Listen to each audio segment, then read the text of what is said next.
आप सभी को प्रणाम और नमस्कार। कैसे हैं आप? देखिए, जहाँ चाह वहाँ राह। और आज मुझे फिर से आपके साथ आपके पास आने का समय मिल गया और मैं आप सबके सामने हाजिर हो गई हूँ। कई दिनों से मेरे मन में आ रहा था एक विचार कि बात कोई ख़ास ये नहीं है, लेकिन बस अपने पहनावे की, अपने बनने संवरने की बात होती है। और आम तौर पर जब बनने संवरने की बात होती है तो महिलाएं उसमें सबसे आगे रहती हैं। माना ही जाता है कि हाँ भाई, अगर पहले के ज़माने में कहा भी जाता था कि अगर घर से किसी को लेकर के बाहर जाना हो तो 6 बजे अगर जाना है, निकलना है, तो उनको बताओ कि 3 बजे निकलना है। और 3 बजे जब आप बताएंगे तो वो तैयार होते होते 6 उनके बजेंगे।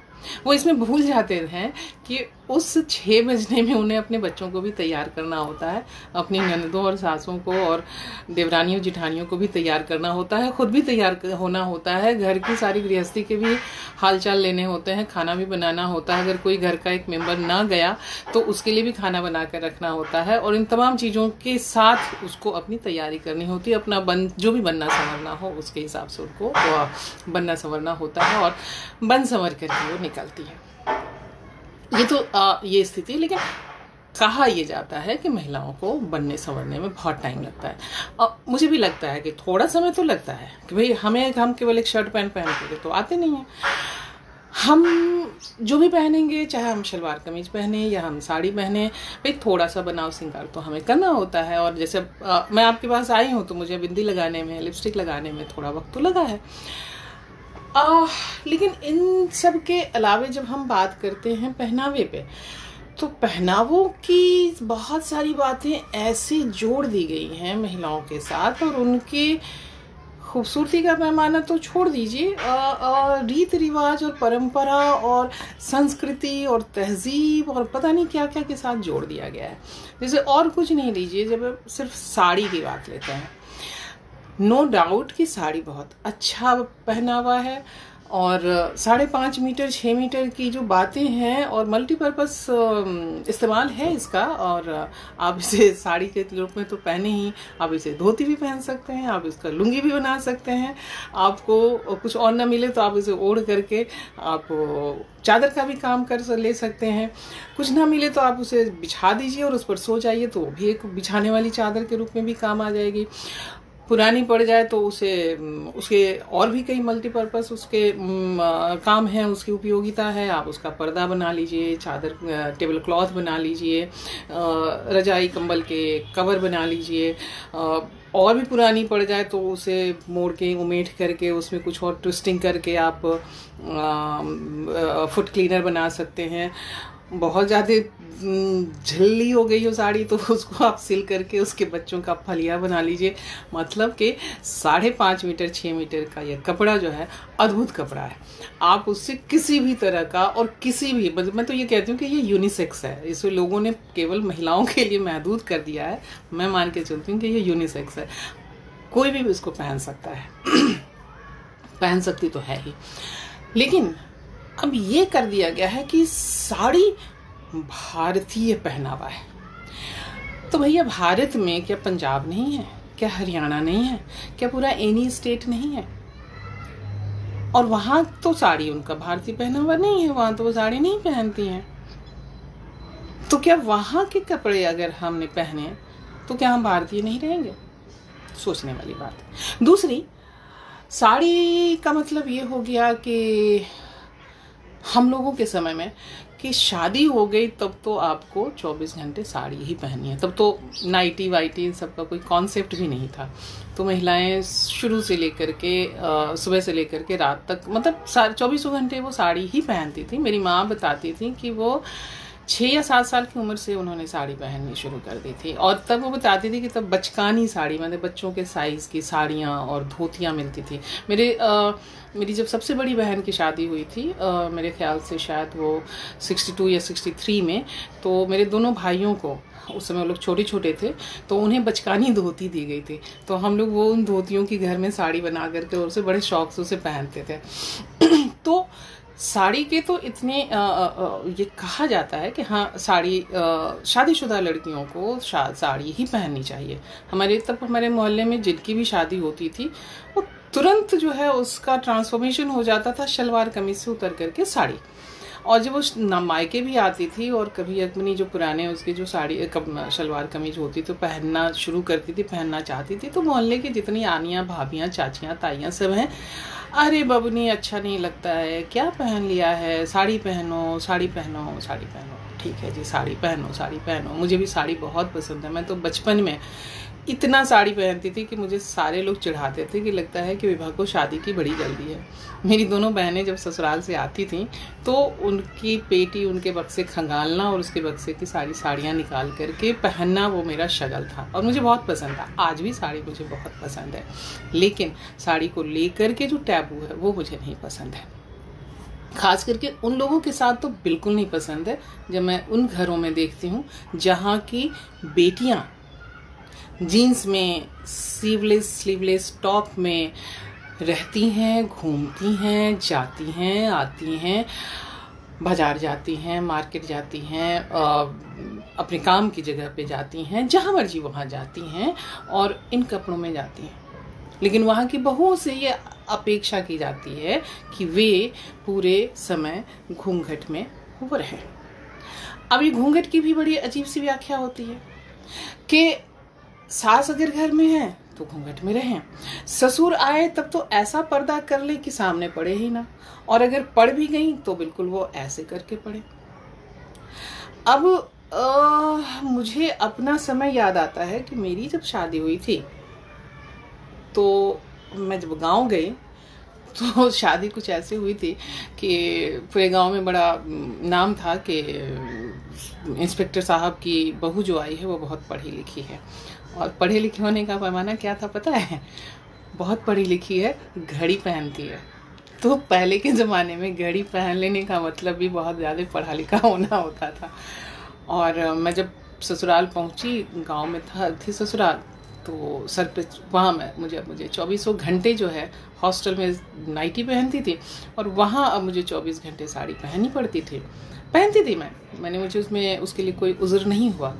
और उसके बाद मैंने कहा कि अपनी सास से कि अम्मा मैं अपने खेत जाना चाहती हूँ, खेत देखना चाहती हूँ, क्योंकि मुझे गांव और खेत वैसे मैंने देखे थे थोड़े बहुत, लेकिन अपना खेत, अब मेरी ससुराल का खेत है तो मेरा अपना खेत होगा, तो वो देखने की बड़ी चाहत थी। तो मेरी सास ने कहा जा तो सकती हो लेकिन एक ही शर्त पे। मैंने कहा बताइए। तो उन्होंने कहा वहाँ तुम्हें घूंघट काटना पड़ेगा, वो इस तरह से तो तुम ऐसे ही तुम बहुत यहाँ तुम्हारे नाम की बड़ी चर्चा है कि फलाने की बहू जो है वो बड़ी बड़ी पढ़ी लिखी हैं और अजय बाबू से भी पढ़ी हैं और घड़ी लगाती हैं, तो तुम्हें तो घूंघट करके रहना होगा। हमने कहा कि कोई बात नहीं अम्मा, मैं रख लूँगी घूंघट। और जी मैं वहाँ पहुँची और अब वो मुझे अच्छे से याद है, वो इतवार का दिन था, बाऊजी भी गए थे, हम सब लोग बैलगाड़ी पे गए थे। उस समय मेरी बड़ी वाली बेटी का जन्म हो चुका था, वो गोद में थी और मेरे ख्याल से 1.5-2 महीने की उसकी उम्र रही होगी। तो उसको लेकर के मैं गई, साड़ी पहनी थी, साड़ी तो नेचुरली पहननी ही थी साड़ी, और साड़ी पहनी और घर से निकली। ससुराल में था कि हाँ चलिए ठीक है, मतलब आप इतने घूंघट पे निकल जाना था, तो इतने घूंघट पे मैं रहती थी। ससुर के साथ भी ऐसा ही था, ये नहीं था। और ससुर मेरे बहुत अच्छे थे, उन्होंने कभी ये नहीं कहा कि पर्दा करो, घूंघट करो, ये करो, और अम्मा ने भी कभी नहीं कहा, बाऊजी ने भी कभी नहीं कहा। तो वहाँ पर अब खेत जाने की बात थी, तो खेत में वहाँ पर भी घर था हमारा, तो हम लोग सब निकले। और जब मैं वहाँ गाँव, सीतापुर गाँव था वो, तो बसंतपुर से सीतापुर जब हम पहुँचे बैलगाड़ी से, तो सारे छोटे छोटे बच्चे लपक करके आए, कन्या को देखना। तो मुझे तीसरी कसम का वो सीन याद आ गया और वो गाना लाली लाली डोलिया में, लाली रे दुल्हनिया पिया की पियारी भोली भाली रे दुल्हनिया। और मैं वहाँ फिर उतरी तो मैं ऐसे करके, जिंदगी में पहली बार ऐसे करके मैंने वो घूंघट किया था। अब बच्चे को तो सास ने रख लिया, गोद में उठा लिया। मैं किसी तरीके से बैलगाड़ी से उतरी और बैलगाड़ी से उतरने के बाद मैं अंदर गई इतने ये करके, और तब मुझे समझ में आया कि महिलाएं कैसे क्यों घूंघट को ऐसे करके करती हैं, क्योंकि ऐसे करने से तो पूरी आंख उनकी ढक गई। अब आंख ढक गई तो वो देखेंगी कैसे? देखेंगी नहीं तो चल नहीं पाएंगी। गिरविरा गई तो एक अलग मुश्किल और मुसीबत और हंसी और उपहास का पात्र। तो महिलाएं, दुल्हन को मैं जब देखती थी कि वो ऐसे चलती, तो अब मुझे समझ में आया कि हाँ ये देखिए ऐसे मैंने किया तो मेरी आंखें दिख रही हैं, तो मैं ऐसे करके किसी तरीके से मैं घर पहुंची। अब घर पहुंची, अब वहां पर ये था कि ससुराल में तो सास बना देती थी मिलजुल करके खाना। मैं तब उसमें बीएड कर रही थी, तो हमें भेज भी देती थी कि जा जो तुम पढ़ने के लिए जा, तो पढ़े जा, हम जब बनावता नहीं। तो हम पढ़ने चले जाते थे और सास खाना बनाती थी। अब यहाँ पे उनके लिए था कि वो कैसे कहें कि मैं बनाती हूँ तो पूरे गांव में बदनामी हो जाएगी कि देखो वो बहू तो बैठी हुई है आराम से और सास खाना बना रही है। लकड़ी के चूल्हे का ज़माना था, लकड़ियाँ आ गई और इतवार था। इतवार इसलिए याद है कि वो इतवार के दिन बाऊजी नमक नहीं खाते थे, तो बाऊजी के लिए बिना नमक का खाना बनता था और बाकी लोगों के लिए नमक वाला खाना जैसे बनता है। लेकिन एक ये चीज़ बहुत अच्छी बात थी जो मेरे यहाँ नहीं थी। मेरे यहाँ तो जब बिना नमक का खाना बनता था माँ के लिए, तो सारी चीज़ें अलग से तेल का की शीशी अलग से, चावल अलग से, दाल अलग से, ये सब कुछ पूरा रसोई धो दिया जाता था। यहाँ पे वैसा नहीं था। उसी तेल के बर्तन से उससे तेल लिया जाता था। हाँ, बस केवल खाने में नमक नहीं पड़ता था। ये जो वितंडावाद है वो वहाँ नहीं था। ये बहुत अच्छी बात है। तो मैं बैठ गई खाना बनाने के लिए। अब मैं खाना बनाने के लिए बैठ गई। आप कल्पना कीजिए कि मेरा घूंघट यहाँ ऐसे था और अब मैं खाना बनाने के लिए जा रही हूँ, तो ना मुझे आटा दिखे, ना मुझे आलू दिखे, ना मुझे चूल्हा दिखे, ना मुझे कढ़ाई दिखे, ना मुझे तेल दिखे, ना मुझे घी दिखे। अब मैं पशुपस में पड़ी कि ऐसे में कैसे खाना बनाया जा सकता है। और उसके ऊपर मोहल्ले के गांव के जितने बच्चे थे, जितने छोटे बच्चे, वो सब ऐसे हुलक रहे थे और सब ऐसे झांक कर देखने की कोशिश कर रहे थे कि जरा कन्या का मुंह देख लें। गांव की सारी औरतें भी आने लगी। अब उसी खाना बनाते समय में ही वहाँ से उठना भी होता था, उनके पैर भी छूने होते थे, बिल्कुल ऐसे करके दबा करके। और वो जो कुछ थी जिनको मन होता था तो वो मुंह दिखाई भी उन्होंने दे दिए। 1 रुपये, 2 रुपये, 5 रुपये, जिनकी जैसी जो सामर्थ्य थी उसके हिसाब से उन्होंने दिए भी। और उन्हें इस बात का वो बहुत आश्चर्य लग रहा था कि अरे इतनी पढ़ी लिखी लड़की जो घड़ी लगाती है, वो लड़की इतना घूंघट करके कैसे यहाँ काम कर रही है। और मैं काम कर रही थी, लेकिन जितनी मुश्किल मुझे हो रही थी, मैं और गर्मी का समय था, पसीने से मैं तरबतर हो रही थी। बच्चे को दूध पिलाना था, दूध उतरा हुआ था, दूध बहा जा रहा था, और मैं कैसे अब बच्चे को दूध पिलाने जाऊं ये भी नहीं समझ में आ रहा था। आप ये सोचिए कि वो जो 3 घंटे 4 घंटे जितने मैंने काटे, और ऐसे मैंने लिटरली मैं ऐसे करके अच्छा तेल इधर है, अच्छा सब्जी उधर है, अच्छा आटा उधर है, अच्छा ये इधर है, अच्छा दूध इधर है, अच्छा खीर को ऐसे करके चलाना है, ऐसे देखना है। और उसमें ये परेशानी कि उधर से बच्चे दिख रहे थे, और बच्चे जब हमारा चेहरा वो देख लेते थे तो हिलकने लगते थे। अरे कन्या का चेहरा देख लिया, कन्या का दुल्हन का चेहरा देख लिया। मुझे समझ में आया कि ये घूंघट दिखने में भले बहुत सुंदर लगता हो, बहुत खूबसूरत लगता हो, आपको आपकी संस्कृति का प्रतीक लगता हो, लेकिन हम महिलाओं के लिए 10 मुसीबत की एक मुसीबत है। आप ये सोचिए कि अगर उस ना देखने के चक्कर में अगर मैं जल जाती, अगर मेरा हाथ इधर उधर पड़ जाता, अगर मुझसे कोई जलती हुई लकड़ी ही इधर उधर हो जाती, तो मेरा क्या होता। गोद में मेरी बच्ची थी, चूंकि मैं वहाँ से उठ नहीं सकती थी दूध पिलाने के लिए, तो मैंने वहीं पे बच्ची को रखा। मैं खाना बना रही थी और उसको दूध पिला रही थी। वहीं से उठ करके कोई खिसक करके कोई आती थी तो उनको प्रणाम भी कर लेती थी। ये तमाम चीज़ें मैं मैनेज कर रही थी, और ऐसे में कोई भी दुर्घटना हो सकती थी। तो मुझे लगा कि आज जो साड़ी इतनी मुझे पसंद थी, मेरे दिल के कोने तक, मैंने कोर तक है, कोर और माई हार्ट जो पसंद है वो कितनी असुविधा का बायस बन सकती है। और इसलिए मुझे वो परिवार और वो घर और वो लोग बिल्कुल नहीं पसंद आते हैं जो अपने घरों में अपनी बेटियों से तो ये अपेक्षा रखते हैं कि वो कोई भी ड्रेस पहने तो चलेगा, लेकिन बहुओं से चाहते हैं कि वो घूंघट काढ़ करके चले। मैं सड़कों पे भी देखती हूँ, मुंबई की सड़कों पे भी देखती हूँ। आप सब लोग बड़े हैरान होते हैं और बड़ी अजीब नज़रों से देखते हैं जब महिलाएं बुर्के में चलती हैं। तो हमें लगने लगता है कि हाँ, अभी भी ये लोग पता नहीं किस ज़माने में जी रहे हैं। जी नहीं, हम भी अभी भी उसी ज़माने में जी रहे हैं। और उसी ज़माने में जी रहे हैं जब मैं देखती हूँ कि खुद तो बड़े ठाट बाट से जो है, सामने जो लड़का जा रहा है, जो निश्चित रूप से वो पति महोदय होगा, वो jeans, tight T shirt, sunglass और हाथ में स्मार्टफोन लेकर के और आगे आगे बड़े शान से जा रहा है, और उसके पीछे बेचारी दबी हुई एकदम से दुल्हन जो है वो ऐसे करके वो जा रही है। अब वो ऐसे करके जा रही है बम्बई की सड़क पर। अब गांव की सड़क की भी बात मैं नहीं कर रही हूँ, बम्बई की सड़क पे मेरा तो मन करता रहता है कि मैं जाऊं और उस लड़के का कॉलर पकड़ूं और कहूं कि एक बार तू भी अपनी पगड़ी जरा ऐसे बांध ले, या धोती भी पहन ले, और फिर चल। तब समझ में आएगा कि साड़ी और घूंघट के क्या मायने हैं। मेरा घूंघट से कोई इनकार नहीं है, बल्कि मुझे शादी में आजकल जिस तरह से शादियां होती हैं और उसमें दुल्हन घूंघट में नहीं रहती है, मुझे बड़ा अटपटा लगता है। मैंने अपनी बेटी से कहा था कि हाँ, जब तो शादी करना तो घूंघट में ज़रूर रहना, और उसने उसे भी पसंद था और उसने वो रखा था, लेकिन आम तौर पे नहीं। आम तौर पर घूंघट आपकी बहुत बड़ी बाधा है, साड़ी आपकी बहुत बड़ी बाधा हो जाती है, क्योंकि जब आप साड़ी पहनते हैं तो आप साइकिल नहीं चला सकते। उसके लिए आपको स्पेसिफिकली आपको लेडी साइकिल लेनी होगी। आप टू व्हीलर पर आप जंप करके नहीं बैठ सकते, फिर आपको ऐसे करके ही बैठना पड़ेगा। आपको दौड़ना है तो आप नहीं दौड़ सकते हैं। एक बार बहुत पहले मुंबई में महाराष्ट्र पुलिस में लोगों ने महिलाओं ने विरोध कर दिया था कि हम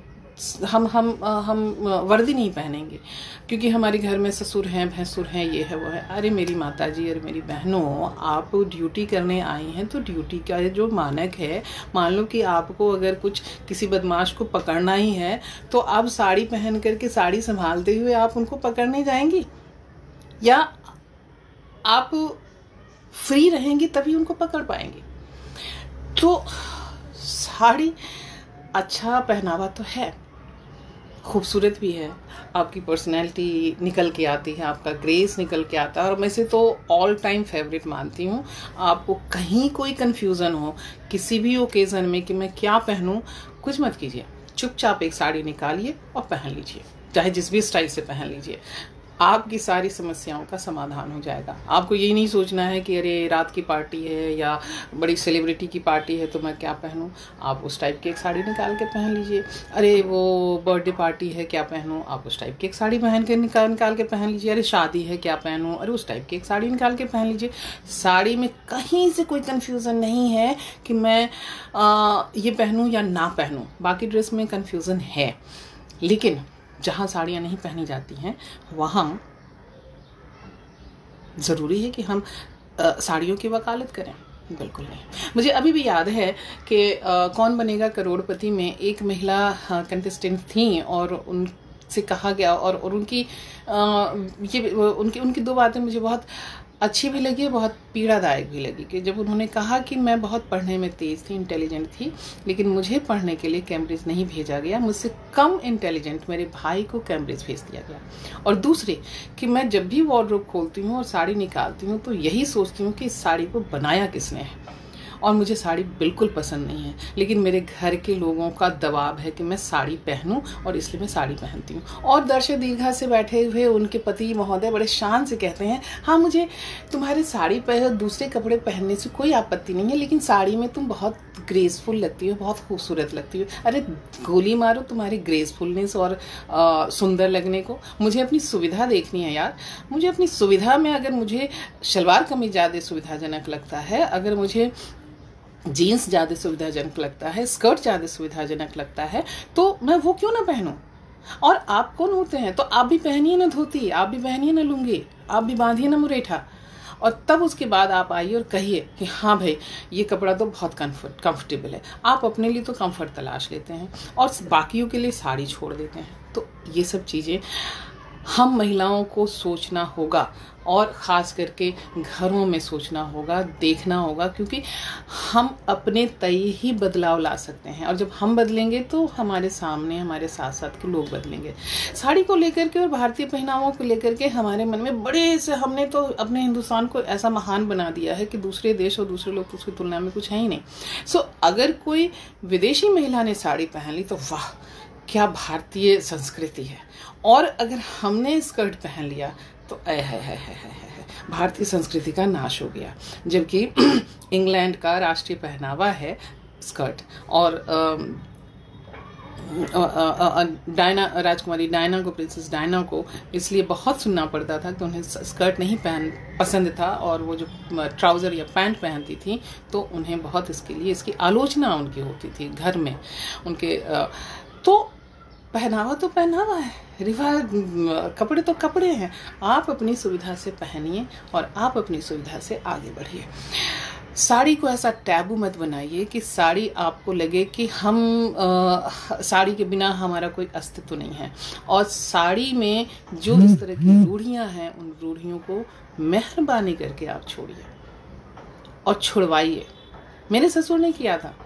मैं जब मैं बम्बई आई और मेरे ससुर मेरी बेटी को ले करके आ रहे थे, तो मुझे उन्हें रिसीव करने जाना था। मैं अकेली थी और मैं पूरे दिमाग में मैं सोच रही थी, ये 1990 की बात है, 1990 की बात है, और बच्ची मेरी छोटी थी 5 साल की, और मैं यही सोच रही थी कि मैं दादर स्टेशन पर उनको रिसीव करूँगी, उनके सामान भी उतरवाऊँगी, बाबूजी को भी उतारूंगी, बच्ची को भी उतारूंगी, उसके बाद जो है वो मैं सारे सामान भी उठाऊंगी और उसको लेकर के मैं आग बाहर भी निकलूंगी। फिर लोकल ट्रेन तक जाऊंगी, लोकल ट्रेन में उनको चढ़ाऊंगी, बच्चे को चढ़ाऊंगी, सामान चढ़ाऊंगी, और उसके बाद फिर अंधेरी स्टेशन उतरूंगी, सामान उतारूंगी, उनको उतारूंगी, बच्ची को उतारूंगी, और सबको ले दे करके फिर मैं प्लेटफॉर्म से बाहर आकर के ऑटो पकड़ूंगी, घर आऊंगी। और ये सब मैं साड़ी और घूंघट के साथ कैसे कर पाऊंगी मैं?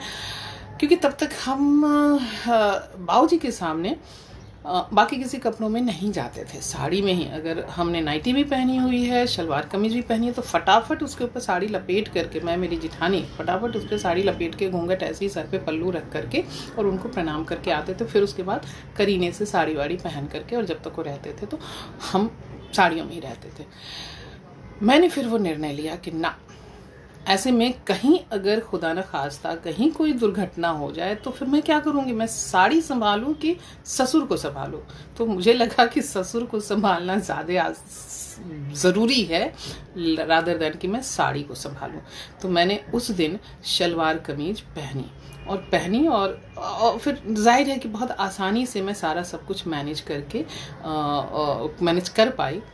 और लेकिन उसका असर इतना अच्छा ये रहा कि जब मेरे ससुर यहाँ से गए और पटना पहुँचे, और वहाँ मेरी जिठानी से उन्होंने कहा कि अरे विभा ने पता नहीं क्या ड्रेस पहना था, बड़ा अच्छा ड्रेस था, एकदम फ्री भी है, पूरा बॉडी भी ढका हुआ है, और काम भी फटाफट करती है, काम करके ऑफिस भी चली जाती है, फिर आप भी जाती है, सारा बड़ा अच्छा लगा उसको देख करके। तो तुम लोग क्यों नहीं ऐसे पहनती हो?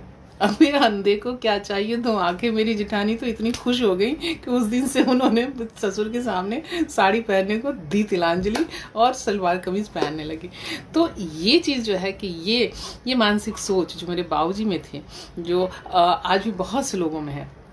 मेरी बेटी की शादी हुई, शादी के बाद वो उसके सास ससुर उसे कहीं पार्टी पे ले जा रहे थे, और उसने एक बहुत प्यारी सी फ्रॉक पहनी थी। मेरी एक रिश्तेदार आई हुई थी मिलने के लिए, और वो दोनों पति पत्नी वहाँ पे थे। तो वो तैयार होकर के मेरी बेटी आई, और रास्ते में उसके सास ससुर उसको पिकअप करने वाले थे, और हम उन्हें बता रहे थे कि आज इसके सास ससुर ने इसे डिनर पर लेकर के जाना है। तो वही वो तैयार हो रही है तो उनके दिमाग में यही रहा होगा कि भाई नई शादी है और सास ससुर हैं तो ज़रूर कोई एकदम साड़ी वाड़ी में और पल्लू वल्लू में आएगी।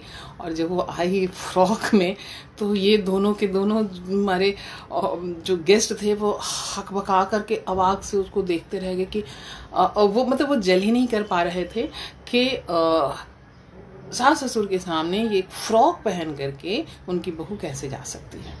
लेकिन वो एक जोल्ट भले लगा हो उनको, लेकिन उसके बाद मुझे बड़ी खुशी हुई कि जब उनके बेटे की शादी हुई तो आज उनकी बहू खुद ही वो हर तरह के कपड़े पहनती, साड़ी तो पहनती ही है लेकिन हर तरह के उसमें फ्रॉक भी होता है, गाउन भी होता है, जीन्स भी होता है, सारे जो भी वो कपड़े पहनती हैं वो कपड़े वो पहन के आती हैं। और तो कहीं ना कहीं से आपकी वो वैसी मेंटल कंडीशनिंग टूटनी चाहिए और टूटती है तो बहुत अच्छा लगता है। और बस तो साड़ी और साड़ी के इस पहनावे पे आज मुझे थोड़ा सा आप लोगों से बात करनी थी कि साड़ी को इतना बड़ा टैबू मत बनाइए। साड़ी अच्छा पहनावा है, इसमें कहीं दो राय नहीं है, लेकिन साड़ी को किसी के ऊपर लादिए नहीं, थोपिए नहीं। अगर उसे अच्छा लगता है, जैसे मेरी छोटी बेटी को उसे साड़ियाँ बहुत पसंद है, मेरी बहुत सी साड़ियाँ उसके पास है और वो कोशिश करती है कि महीने में 1-2 दिन वो घर में भी ऐसे ही पहन के कि आज मेरा कुछ पहनने का मन नहीं कर रहा था तो आज मैंने साड़ी पहन ली, और दिन भर वो साड़ी पहन के रहती है। वो साड़ी के अलग अलग तरीके से ड्रेप भी करती है। तो साड़ी सबकी पसंद में है। मैंने अभी हमारे एक रिश्तेदार, हमारी ननद के बेटे की शादी हुई, हर उनकी लड़कियों ने साड़ी पहनी थी शादी में। तो साड़ियाँ पहनी जाती हैं, साड़ी पहनने के अलग अलग तरीके हैं। साड़ी की अपनी अपनी एक पोजीशनिंग है, उसका अपना एक ग्रेस है, उसमें कहीं कोई दो राय नहीं है। लेकिन उसे आप जब किसी के ऊपर थोपेंगे तो उसकी वहाँ से चिढ़ शुरू हो जाती है। इसलिए मैं आपसे ये कहना चाहूँगी कि पहनावे को किसी के ऊपर मत थोपिए, उसे जो अच्छा लगता है उसे पहनने दीजिए। आपको अगर नहीं पहनने दिया गया बाय चांस किसी भी कारण से, तो उसका खामियाजा अपनी आने वाली पीढ़ी के साथ मत निकालिए। ये मत कहिए कि हमें तो नहीं पहनने दिया गया तो हम क्यों तुम्हें पहनने दें, ऐसा मत कहिए। हमें तो ऐसा नहीं करने दिया गया तो हम तुम्हें ऐसा क्यों करने दें, ऐसा प्लीज़ मत कीजिए। क्योंकि ऐसा करने से संबंधों में दरार आती है। हमारे संबंधों में दरार नहीं आई हमारे सास ससुर और हमारे संबंध में, क्योंकि मेरे बाबूजी भी उतने ही उदार थे और मेरी अम्मा भी उतनी ही उदार थी। इसलिए और मैंने भी कभी उनकी उदारता का नाजायज फ़ायदा उठाने की कोशिश नहीं की। मैं आज भी अपनी ससुराल जाती हूँ तो मैं 24 घंटे साड़ी में रहती हूँ, क्योंकि मुझे मालूम है कि 3-4 दिन तो रहने हैं। हाँ, सोने के समय चेंज कर लेती हूँ तो सोने के समय चेंज करती हूँ और नहाने के पहले फिर से अपनी साड़ी में पहन के आ जाती हूँ। घर से बाहर निकलती हूँ तो ऐसे सर पे पल्लू रख करके निकलती हूँ।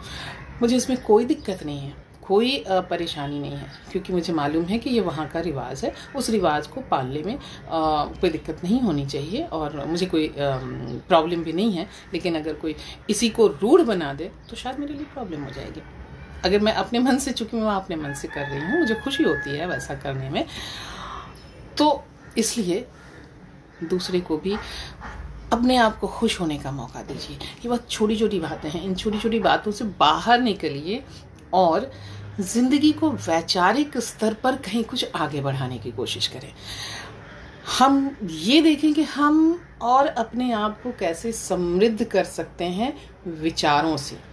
साड़ी से समृद्ध नहीं कर सकते हैं। आपके वार्डरोब में 1001 साड़ियाँ हो सकती हैं और अच्छे अच्छे रेंज की हो सकती हैं, 50,000 वाली भी साड़ी हो सकती है, लेकिन उससे हमारा वैचारिक स्तर नहीं बढ़ेगा। हम 200 की भी साड़ी पहन करके अपने वैचारिक स्तर को बढ़ा सकते हैं और आँखों को खुला रख सकते हैं, कानों को खुला रख सकते हैं, और जो नई हवा आ रही है, जो नई खुशबू आ रही है, उन सब का स्वागत कर सकते हैं। आज हम आपके साथ शायद कुछ ज़्यादा ही मैं बोल गई हूँ और इसलिए अब मैं यहाँ रुकती हूँ और मैं देख लूँ कि हमारे साथ कौन कौन लोग हैं। रश्मि साहा हैं, नमस्कार। लतिका बत्रा हैं, नमस्कार लतिका, बहुत दिनों बाद दिखाई दी। एडवोकेट प्रियंका मिश्रा जी हैं, नमस्ते। ज्योति द्विवेदी जी हैं, नमस्ते ज्योति। प्रिया भारद्वाज हैं, नमस्ते प्रिया। पूनम त्रिपाठी देख रही हैं, नमस्ते। शशि मिश्रा जी देख रही हैं, अपर्णा झा भी देख रही हैं। शशि जी, अपर्णा जी, बहुत बहुत प्रणाम आप लोगों को। हेमा चंदानी, अंजुली भी देख रही हैं। अरे हेमा का गीत तो मुझे बहुत पसंद है। हिमा आपसे सुनेंगे तो फिर से याद आएगा।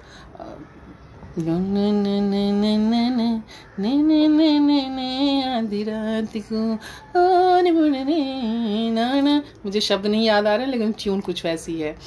स्मिता राजश्री देख रही है, ओ वाह बढ़िया बढ़िया बढ़िया। सुप्रिया श्रीवास्तव अंबर, अभी तो तुम्हारे पति ने मेरी तस्वीर इतनी अच्छी खींची थी कि मज़ा आ गया था, 20 साल पहले की। डॉक्टर पूनम पांडे देख रही हैं, नमस्ते पूनम जी। वंदना चौधरी, नमस्ते वंदना जी, की हाल चाल?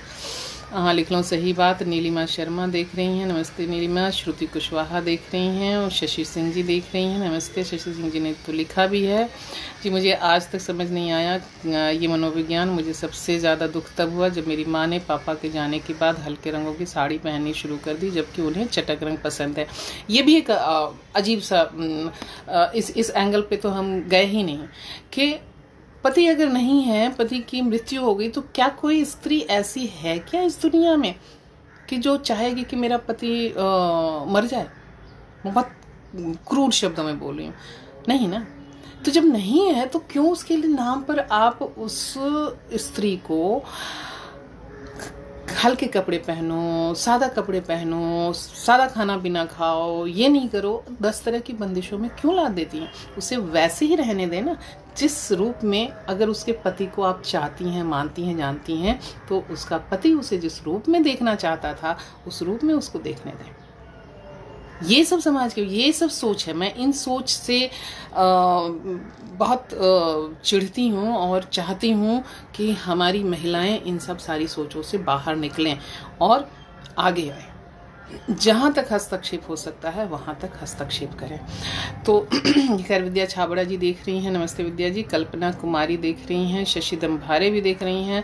कसिया है शशि तुम्हें, कल्पना जी नमस्ते। शशि और कल्पना कुमारी ने भी लिखा है कि जी दी मैं इससे भी ज़्यादा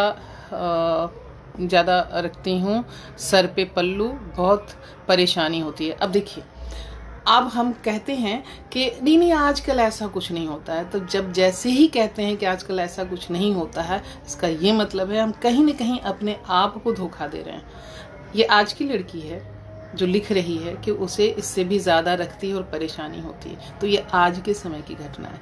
तो आप ये मत सोचिए कि ये सब पुरानी बातें हैं या ये सब गांव में होता है या कम पढ़े लिखों में होता है या गरीबों में होता है। ऐसा कुछ नहीं होता है। विचारों का हमारे पैसों से, हमारे जात से, पात से, धर्म से और अमीर गरीब होने से कोई नहीं मतलब होता है। आप विचारों से हमेशा अपने आप को स्वस्थ और मजबूत बना सकते हैं। रजिया रागनी देख रही हैं, बहुत अच्छी प्रवक्ता हैं, बहुत अच्छा बोलती हैं रजिया।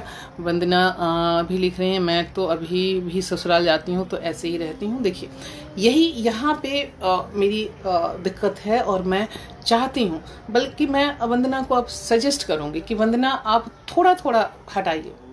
अगर आप, बल्कि मैं ये डिमो करती हूँ कि अगर आप इतने पे हैं तो आप अगली बार जाएं तो आप इतने पे करें, उसके अगली बार जाएं तो आप इतने पे करें, इतने पे करें। थोड़ा थोड़ा करके आप देखें तो लोगों को झटके एक साथ बहुत जोर से झटका मत दीजिए। जोर का झटका दीजिएगा तो थोड़ी दिक्कत हो सकती है, लेकिन धीरे धीरे दीजिए और अपने आप को उस शेल से निकालिए। जब आप अपने आप को शेल से निकालेंगी तो आप दूसरों के लिए उदाहरण बनेगी। आपको सुनना पड़ेगा, आपकी नुक्ताचीनी होगी, लेकिन कल को आप दूसरों के लिए उदाहरण बनाएंगे। कल मैं अपनी शादी के किस्से आपको सुनाऊंगी, अगर मुझे समय मिल गया तो, और मैं कैसे मुझे सुनना पड़ा और कैसे उसके मैं लोगों के लिए उदाहरण भी बनी। तो आप भी उदाहरण बनिए। सुमन झा देख रही हैं, कह रही हैं कि सही बात बोलती हैं। मांडवी झा भी बोल रही हैं। मंजू शर्मा देख रही हैं, मंजू जी नमस्ते। कल्पना झा, निवेदिता शकील जी देख रही हैं, थैंक यू निवेदिता जी। रीता दास राम देख रही हैं, थैंक यू रीता। सुलोचना देख रही हैं। ज्योत्सना निगम सबकाले देख रही हैं, थैंक यू सुलोचना और ज्योत्सना। ज्योत्सना ने भी लिखा, आज हमारी एक रिश्तेदार ने कुछ कहा, आज ही पोस्ट लिखूंगी, जल्दी पोस्ट लिखूंगी। ज़रूर लिखिए सुलोचना, हमें आपकी पोस्ट का इंतज़ार रहेगा। और क्या लिखा ये भी बताए, क्या कहा ये भी बताइएगा। राजकांता लिख रही हैं राइट दी। देबोलीना बनर्जी भी देख रही हैं, थैंक यू देबोलीना। कुमकुम झा सही गप दीदी लिख रही हैं, thank you Kumkum. Sunita Jha 100% right दी लिख रही हैं। लिली झा लिख रही हैं बिल्कुल सही। मैंने अपनी बेटी बहू पर किसी तरह की पाबंदी नहीं लगाई है, जब मन करे पहनो, कीमत भी कम है।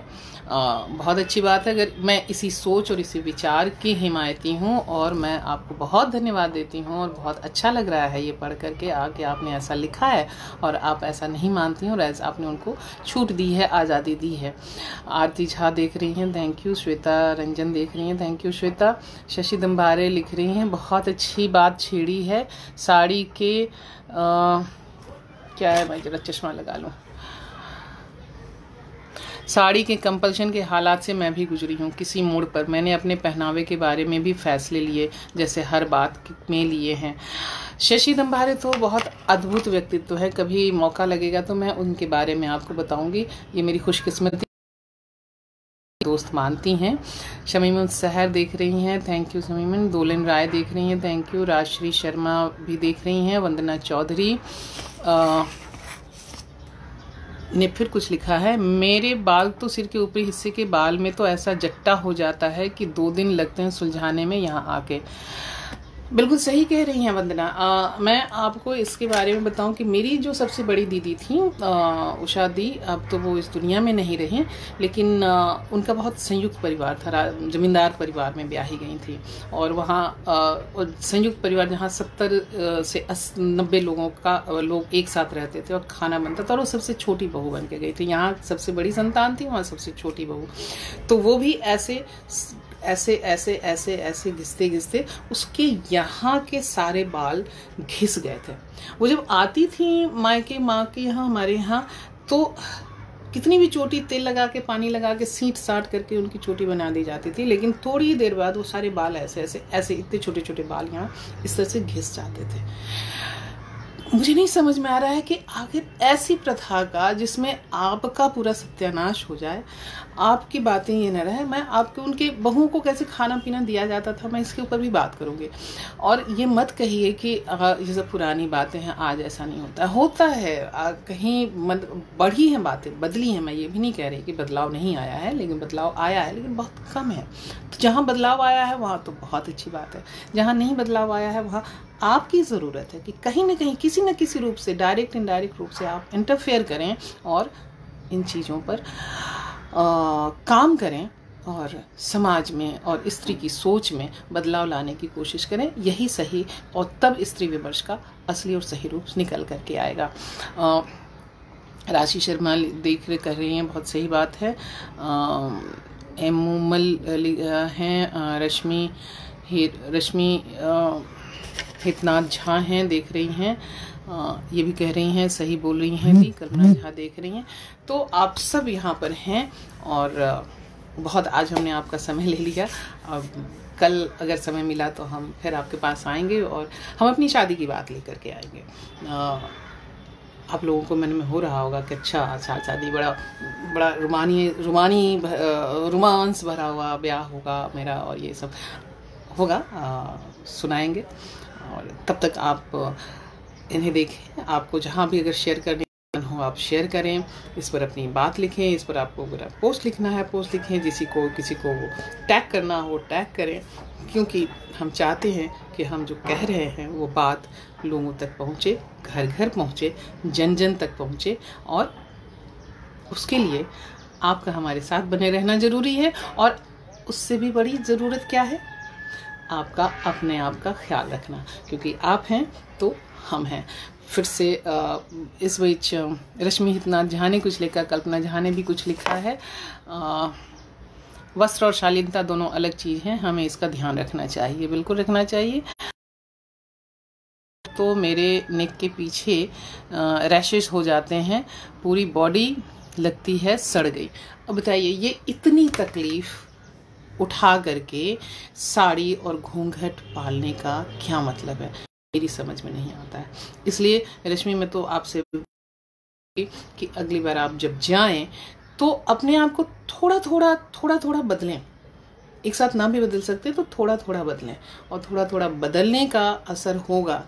टीका टिप्पणी से ना डरें, ना घबराएं। आप नहीं जानती हैं कि आप कईयों के लिए उदाहरण छोड़ रही हैं, और ये उदाहरण, ये फुटप्रिंट आपको आपके इस काम में आपको आपका पायोनियर बनाएंगे। तो चलिए, यहाँ लिली झा भी लिख रही हैं, हम आपकी शादी की बात ज़रूर सुनेंगे, टाइम बता दें। टाइम का तो ऐसा है कि लिली, मुझे किस समय फ्री हो पाती हूँ, जैसी फ्री होंगी मैं बड़ी बिंदी पर ही आऊँगी, मैं कहीं और नहीं जाऊँगी, और मैं ज़रूर बताऊँगी। राजश्री शर्मा ने लिखा है, इन परिस्थितियों से मैं और मेरी जिठानी भी गुजर चुके हैं, इसलिए बहू के आते ही मेरे से पहले मेरे पति ने कहा कि अपनी मम्मी पापा से कोई पूछा है क्या बेटे, तो फिर हमसे क्यों। वंदना चौधरी ने लिखा है, मैंने पिछली बार आपकी लाइव वीडियो शेयर कर दी बिना आपके पूछे, माफ़ी चाहती हूँ। करे, कोई ज़रूरत नहीं है मांगने की।